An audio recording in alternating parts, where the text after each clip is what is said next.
we're going to talk about how to calculate how long it's going to take to mow a certain area. I know a lot of times we get into doing bigger properties and we get a little bit intimidated by the size of the property, but I'm going to show you how simple it is, regardless of the size of the property, to implement a formula to come up with how long it's going to take to mow a given area. So simply the formula is ground speed times cutting width divided by 100 times your efficiency factor. And I'll explain that in detail. So I'm going to do an example, okay, and show you how simple this really is to implement for your business so you feel confident about the mowing time to complete a specific area, whether it's 20,000 square feet or 20 acres that you need to mow. The first thing we got to consider is our ground speed. What's our average ground speed going to be of the piece of equipment that we're using to mow the property? In this example, I'm going to use 4 miles an hour. Okay? We're going to go with 4 miles per hour as our average ground speed. Now, I know some of you guys say, man, my lawnmower does 8 miles an hour. If you want to use 8 miles an hour, you want to use 2 miles an hour. But what you need to do is use a realistic expectation of what that ground speed is going to be for that equipment.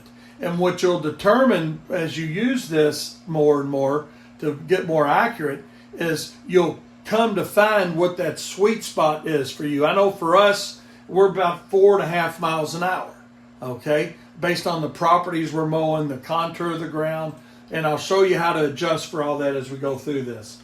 So we're at 4 miles per hour is our example on our ground speed. Our cutting width, let's say we're using a 52-inch mower, okay? Now the thing to remember about any size lawnmower, whether it's a 52, a 61, a 70-inch, a batwing tractor, it doesn't matter what it is you're only going to be 100% efficient with that mower the first pass. After that, we're going to have overlap, okay? And that's something we'll talk about here in a little bit.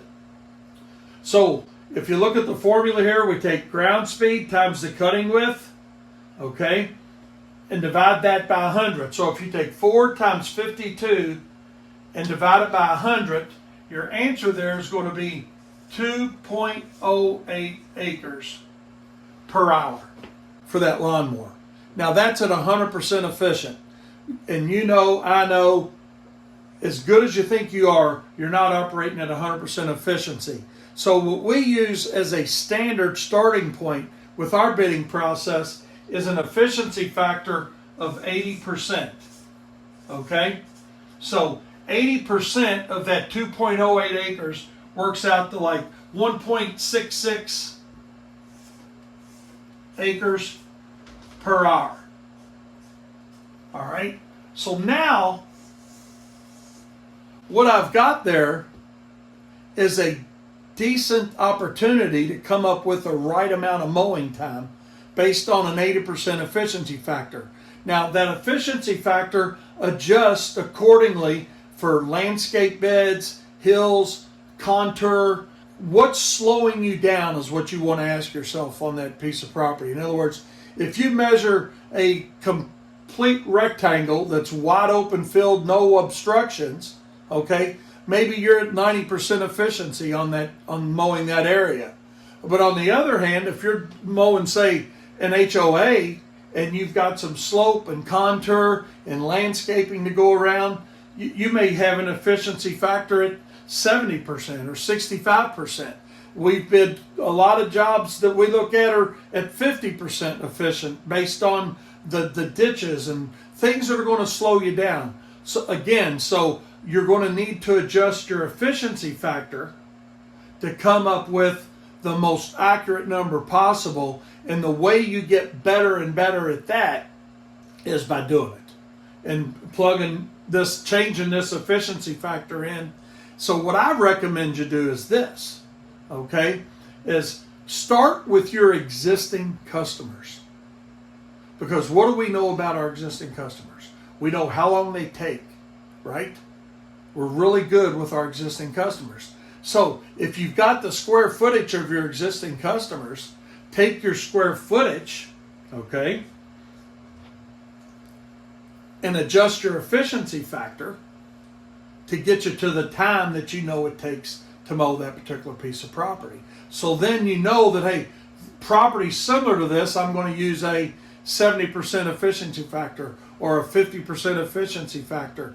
That's the nice thing about implementing a methodology to calculating your time is, we get really good, we think, at looking at a property and saying, oh, that's going to take us 4 labor hours or 6 labor hours or 10 labor hours or whatever it is, okay? And we guess, and sometimes we're accurate, sometimes we're not.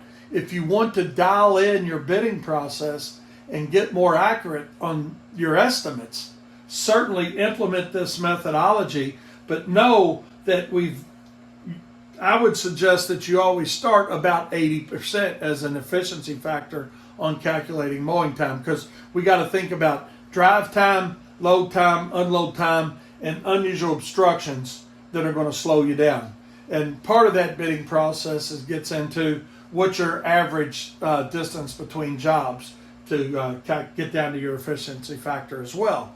So we'll talk more about that in a different video. But when it comes to calculating acres per hour of production, this is a very simple, very accurate way to do it. Again, start with your existing customers. If you say, well, Wayne, I don't have any idea what the square footage is that I'm servicing, bingo. We're getting more accurate. I want you to get more accurate in bidding those jobs, because what's going to happen is if you go look at a job and you say, hey, I've got 9 acres. Let's say we got 9 acres we want to mow, right? All right. And we know we can do 1.66 acres per hour with a 52-inch lawnmower. That's going to take, what's the math on that? Tell me. I'm going to take 9 divided by 1.66. 5.42.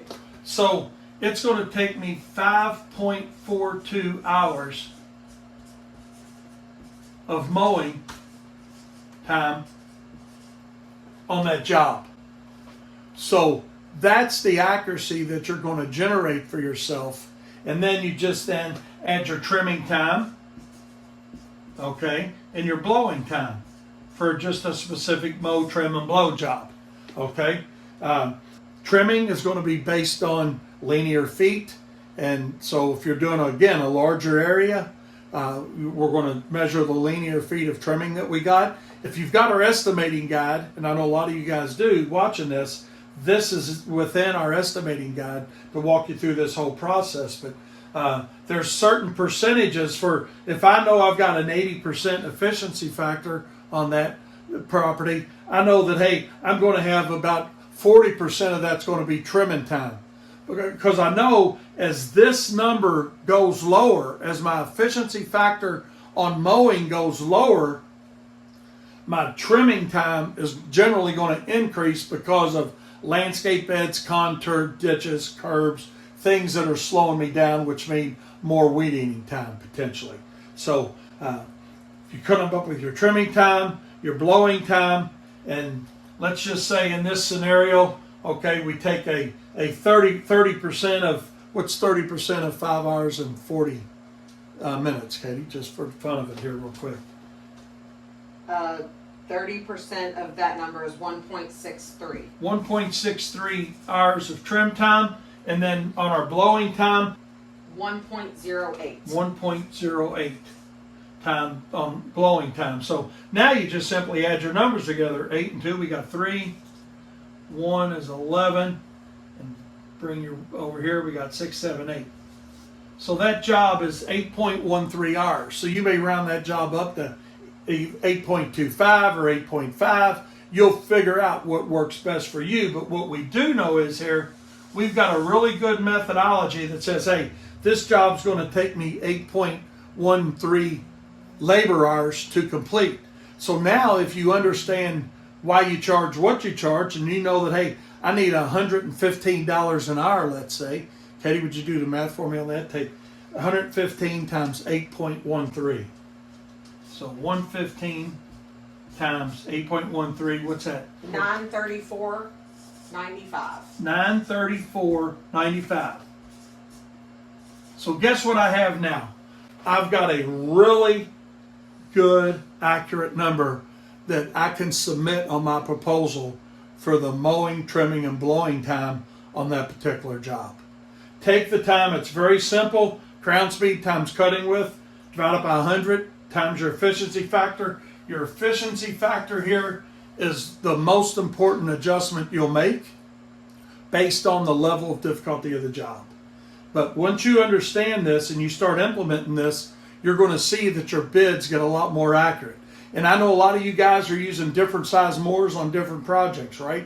You may have a 52 and a 61. So if you're looking at larger properties where, hey, maybe it's not all 9 acres is not going to be done with a 52-inch lawnmower, then you segregate, okay, I've got 4.5 acres that I'm going to do with a 52. I've got 2 acres I'm going to do with a 36 because of its trapped areas. It's very small. It's on hillside, small hillside, just a contour. And hey, at the balance of that job, I can mow with a 70-inch mower. Then break it up individually into, okay, this is my time for my 70-inch mower. This is my time for my 52-inch mower. This is my time for my 36-inch mower. And you're going to get to a very accurate number again. I call it the pie concept, if you will. Okay, a lot of times we look at a large job and it gets intimidating. But if we take that large job and we look at it as a pie, if you will, and excuse my artistic abilities there, okay, but if we break this pie into pieces, right, and we start breaking it into mow time, trim time, picking up trash time, and we start adding and pushing all these pieces together, guess what happens? We get a very accurate number down here at the end that says, hey, use this number, it's right, you've got the methodology in place to do it. All right, so if you find this helpful, and I'm sure you have, and implement it within your business, be sure to check out all of our videos on the math essentials for any lawn and landscape service that you offer. You can find it in the Profit Circle, and we'll be glad to help you. And that wraps up today's episode. I've got something special for all you lawn and landscape professionals out there. If you're looking to take your business to the next level, you've got to check out the Profit Circle. It's an exclusive group coaching community tailor-made for people just like you, because I know how hard it is to do it on your own. Imagine having access to live and recorded webinars where industry experts share their secrets, or getting exclusive tips and advice through videos and blogs that you won't find anywhere else. Got questions? Get them answered in an interactive Q&A sessions offered by the Profit Circle. Plus, don't miss our monthly webinars packed with awesome content. Check out the link in the description to get started. Trust me, you don't want to miss this opportunity.